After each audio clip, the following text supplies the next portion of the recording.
Ajuda, Evelyn. A mãe não botar a mesa, Evelyn. Ajuda. Você sentou a sujeira, puxou tudo.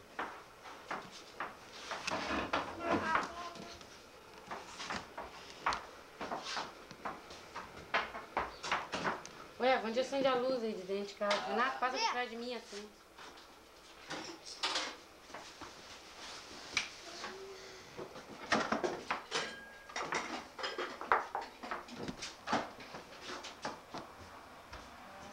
O paizinho tá pescando. Uhum.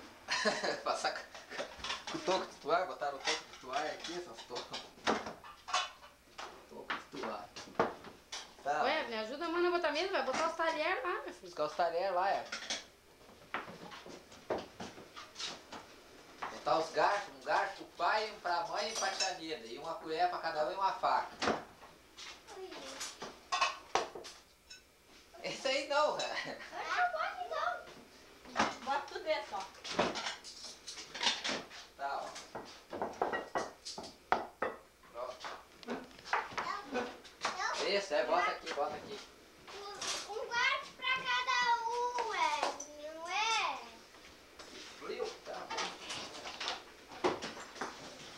Vou te dar desses mais pra ti.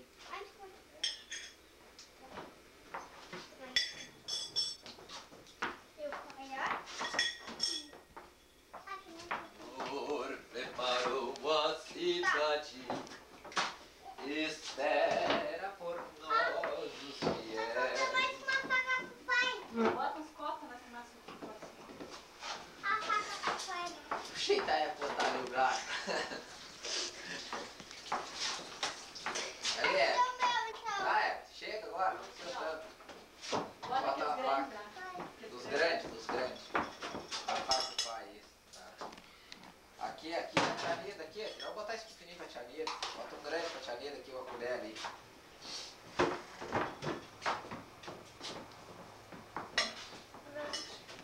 Essa coisa pra limpar a boca. Ai, aquilo lá em cima tá fechado. A Eva, aqui a Eva põe na cadeira. Ah, porque não dá pra mim. Botou mais essa daqui. É? Não pegou.